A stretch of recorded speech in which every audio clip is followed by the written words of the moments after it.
Hello there, this is Mateo from the San Diego Guitar Gym, and today I'm going to be showing you something really interesting. It's the basics, the absolute basics of music theory, which I call major and minor street. Alright? Now, if you're coming into this with sort of a preconception about music theory, is that, it's hard, you've studied it before and it's confusing, you don't need it, you just want to learn songs and be able to do stuff like that. Well, I have some stuff that's going to sort of thwart that, and it's definitely easier than you think. A lot of places on the internet and books and things, they don't really explain music theory very well, so I'm going to sort of blow that completely out of the water. You're going to be really surprised at how simple this is. It's absolutely useful right now, no matter what skill level you are, as long as you can play some chords, and you kind of know the basics of a couple chords, then you're gonna be able to actually use this right now, and it's gonna help you actually learn songs in the future, and it's just gonna be completely amazing, and it's gonna help you to be able to sort of take those chords that you know and be able to jam on your own and just have fun with it and do a lot more music than you think might be possible right now. So I'm going to completely revolutionize the thoughts that you have about music theory and just completely blow you out of the water right now, okay? Can I promise you that? If you stick around till the end of the video, it's just going to be really interesting on how we're going to be able to use this stuff. So the basics of music theory. Everyone thinks it's really complicated, but it's definitely not. Alright, so what I have here, what I've designed right here, is called minor street. This is minor street. Alright, so as long as you can remember that this name here is minor street, you're a construction worker, okay? And you have 3 different types of houses that you can build. Alright, one is a 1-story house. This is number 1. The second type of house is over here. This is a snowman, actually. So we're actually going to not be using the snowman. Alright, we're just kind of skip over the snowman, but it's the second house right here. The third one is a 2-story house. Alright, so we have a 1-story house and we have a 2-story house. That's all you have to remember. And then you do have to sort of recognize this outline. Alright, it goes 1 story, snowman, 2 stories, a couple of 1 stories here, 2 stories here, and then back to the 1 story here. As you can see, these actually all align to the letters of the alphabet. A, B, C, D, E, F, G, and A. How hard is that? If you can just literally just remember how this looks, and I'll show you how to do that, okay? It's going to be really easy. You just remember how this looks. Remember that there's 3 1-story houses and 3 2-story houses. 3 and 3. 3 minor chords, 3 major chords, okay? They all just correspond to the majors and minors. The 1-story house is a minor chord. The 2-story house is a major chord. So far, we just got started, but it's not too complicated, right? It's not like a whole bunch of stuff. You just kind of go like this. Story 1, this is a 1-story house. This is number 1, right? This is number 2. These are Roman numerals, which is why it looks a little bit confusing, but this is number 1, this is number 2, this is number 3, number 4, number 5, number 6, number 7. And yeah, basically all you got to do is think number 1 is the A minor, right? Okay, it's a 1-story, this is letter A, it's got to be A minor.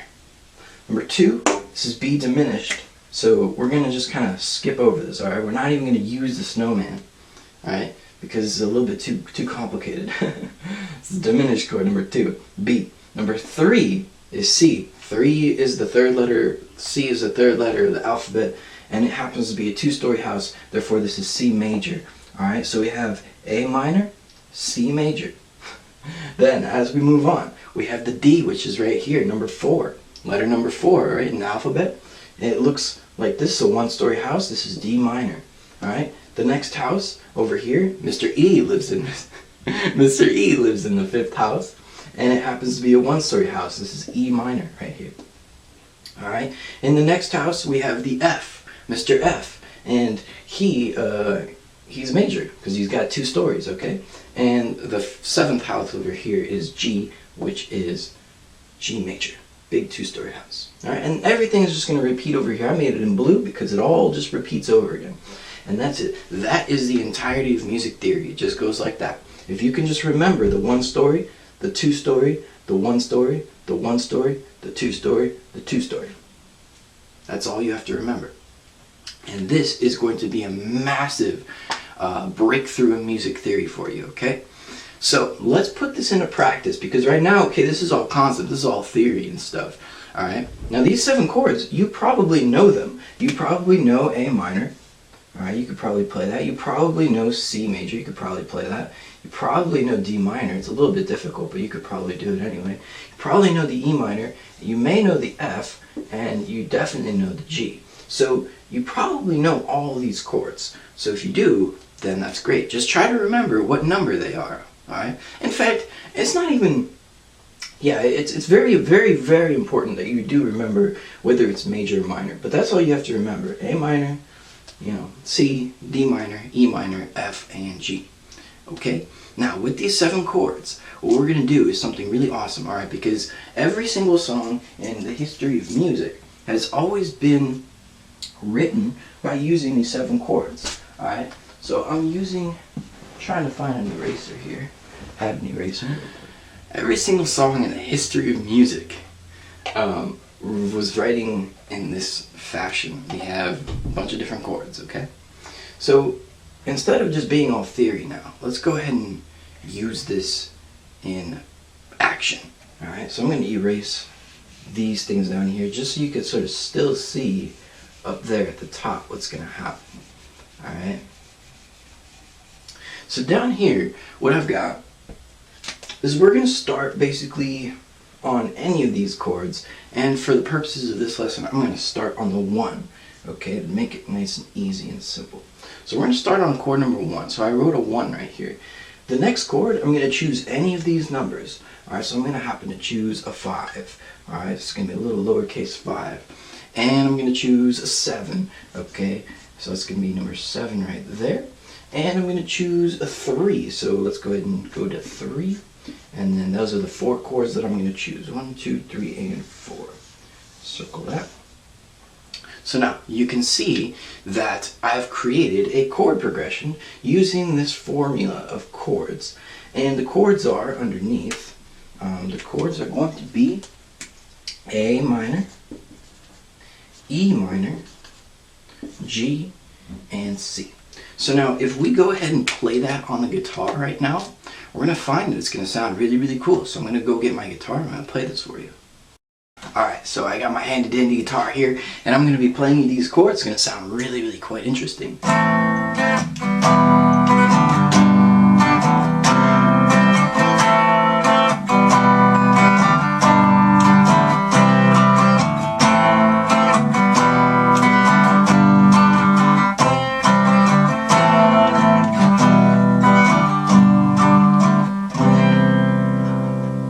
Cool stuff, huh? And I didn't even do any, playing or anything. That literally just came out from writing random numbers and just playing the chords that happened to come out of this, okay? So let's do another example, all right? You can see how this is going to be very, very cool if you want to start jamming, if you want to start writing songs, if you want to do anything, basically, in music. If you want to understand how songs are written, all you got to do is figure out, where they are on the street, okay? So the next chord progression, I'm going to start again on the 1 here. It's a very good idea to start on the 1 chord. And then I'm going to choose another one. Let's say I go to the 4 chord, okay?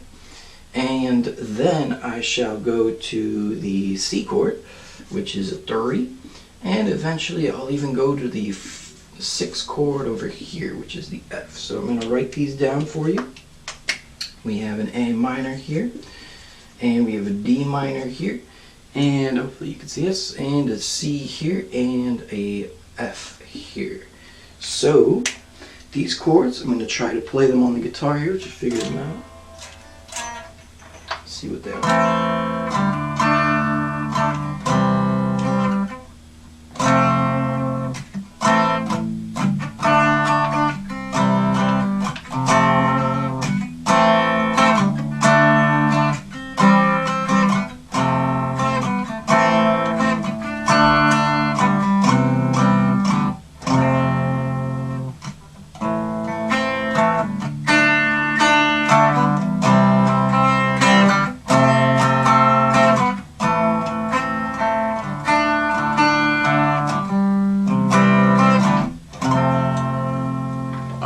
this one was pretty interesting. You know, it wasn't as good as the previous one, and that's because sometimes, you know, you can get really good sounds out of these chords, and sometimes, you know, it's not really as good, and that's why there's some hit songs and not so hit songs. So let's actually change the last chord because I don't like that one. So instead, I'm going to try making it an E. Alright, so we're going to try putting that as the 5. I'm just changing the last chord. And the nice thing about this whole thing is that you can just kind of quickly figure out which chord sounds great, which chord doesn't, and just kind of replace it if you want to. So this is going to be E minor right here. Alright, so let's try this one.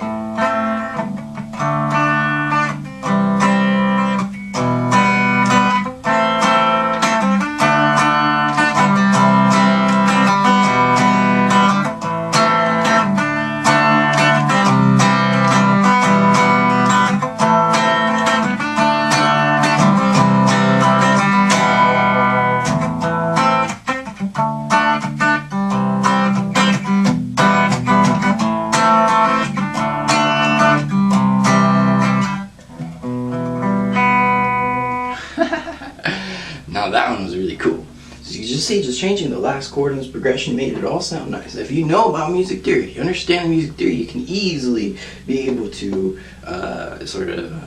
fix chord progression problems. All right, let's do maybe one more example, and then we're gonna wrap this up because, you know, it's just very, very simple. All you gotta do is just remember the letters of the alphabet 1 through 7.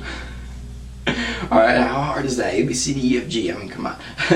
And the second thing is you have to remember whether it's, this is a little harder, you have to remember if it's major or minor. But that's what this street sort of is designed for you to see. That you could see number 1 is small. And that's why you really want to start writing all these letters out like this on paper and stuff like that. Just kind of write them out before you play. And then that way you'll sort of match it up together. It's going to take a little bit of practice, but it's not a really big deal. We got the 1 right here. Let's try doing, here, we'll do a 6 on the next one. I'm just choosing these completely at random. I have no idea how it's going to sound like first. So that's why I'm going to play around with it, test it out, and just see how it sounds afterwards. Let's go to a D right here. And eventually we shall end on a 3, okay? And the whole B thing, like I said, we're just going to skip over the B. So we only have 6 chords that we're going to work with. And if you want to, you can go back to the same chord, by the way. You don't have to choose different chords every time, but that's just what I was doing. It doesn't really matter.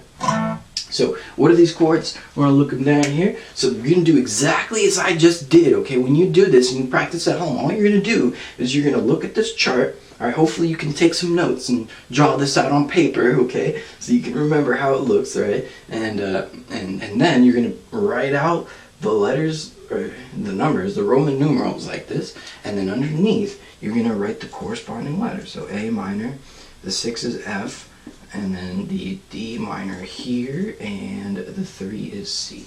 So, this is the last chord progression.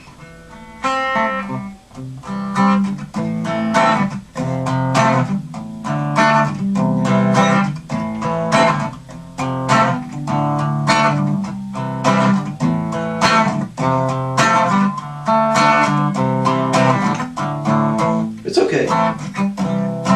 I don't really like how the C and the D minor sound right there, so I'm going to switch these around. I'm going to go 3 and then 4.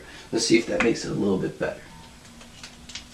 Alright, again, this is really cool how you can just kind of do this. You can just kind of change around the chord progressions, and that's why music theory is really nice, because then you get to control the music instead of always relying on somebody else to show you what to do. You can start to create your own stuff, and it sounds really cool.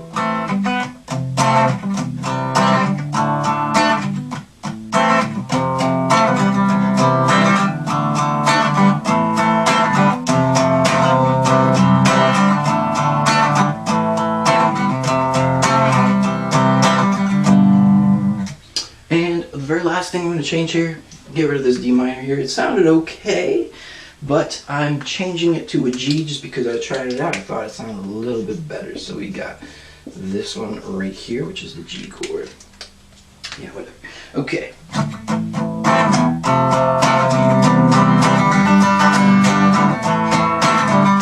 Oops.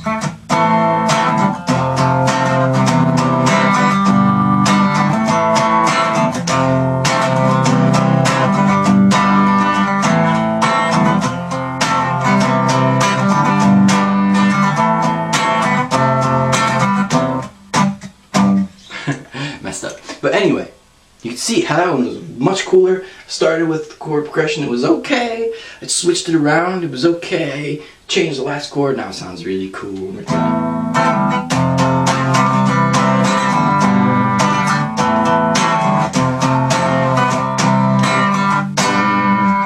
Isn't that cool? So this is all just because I know about major and minor streets. Now, we've only covered minor street today.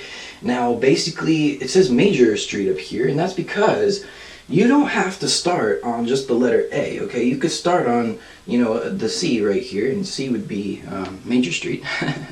So, you know, this is kind of advanced level stuff, but it's not really. This is major street right here. It starts on the 3rd, and this is minor street right here. It starts on the 1. So all you got to do is just kind of choose your starting point, okay? And the pattern just kind of repeats. It's always going to be exactly the same. For every single chord, wherever you start, it's always going to continue the pattern, okay? So if you start on the C, you're just going to go like do do do do do do do all the way to C, okay? If you start on the D, it's going to go do do do do do. I'm going to come back to the A, right? And come back all the way to D. Start on the E, it's going to go do do do do. It's going to ring around the rosies, right? So it's super, super easy to understand how this music theory stuff works. And again, this is really the basics of music theory. So there are things that I'm not covering. And if you're watching this, you're thinking modes, you know, we're doing modes here instead of doing real minors and major scale. What about different keys? What about all the different letters that you have to... We're not even going to think about that right now, okay? So all y'all, I want you to do is just to start using these chords to just kind of play around with them and understand where they are and just kind of have fun with them, right? So later on we'll cover the more advanced topics, but for now, this is just a super simple way for you to take the chords that you know already. I know that you already know these 4 chords. You translate them into these Roman numerals, and then you start to play with them on your guitar. And just like I did, it's gonna sound really, really amazing, okay? So if you're struggling to learn how to play guitar and you need some lessons, you're trying to make your own songs, trying to you know, learn songs, trying to have some fun on the guitar, go ahead and click the button down here below, and you're going to be able to schedule a free introductory guitar lesson in San Diego. I'll see you around. This is Mateo Miller. Have fun.